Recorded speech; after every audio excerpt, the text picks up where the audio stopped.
Une enfant découverte seule sur un siège auto dans un jardin déclenche une vaste chasse à l'homme dans le Tennessee. Sa famille a été assassinée. I've never seen anything like this. C'est le fait divers qui fait les gros titres aux États-Unis tant l'histoire est mystérieuse. The most unusual case is happening in Tennessee right now, and you need to hear about it if you have not. Tout commence mardi 29 juillet dans le comté de Dyer dans le Tennessee. Un homme aperçoit alors 7 petites filles de 7 mois seules sur un siège auto sur un terrain qui lui appartient. Il appelle donc les secours qui emmènent le bébé à l'hôpital. La nuit suivante, 4 corps sont retrouvés dans un bois du comté voisin à quelques kilomètres de là. Tous sont identifiés, il s'agit de la famille de l'enfant, sa mère Adriana Williams, 20 ans, son père James Wilson, 21 ans, sa grand-mère de 38 ans et son oncle de 15 ans. Une enquête pour homicide est immédiatement lancée.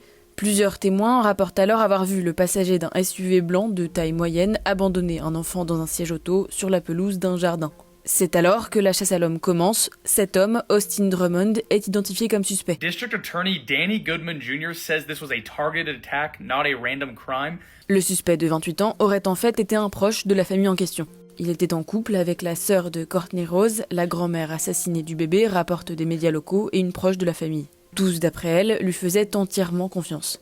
D'après les médias locaux, Austin Drummond avait été condamné en 2014 à de la prison pour vol à main armée, une peine purgée jusqu'en septembre dernier lorsqu'il a été libéré. Is now charged with 4 counts of first-degree murder, aggravated kidnapping, and weapons offenses. He's now on the TBI Most Wanted list. Une récompense de 7 500 $ est offerte pour toute information menant à l'arrestation d'Austin Drummond. Le suspect est considéré comme armé et dangereux et visé par plusieurs mandats d'arrêt.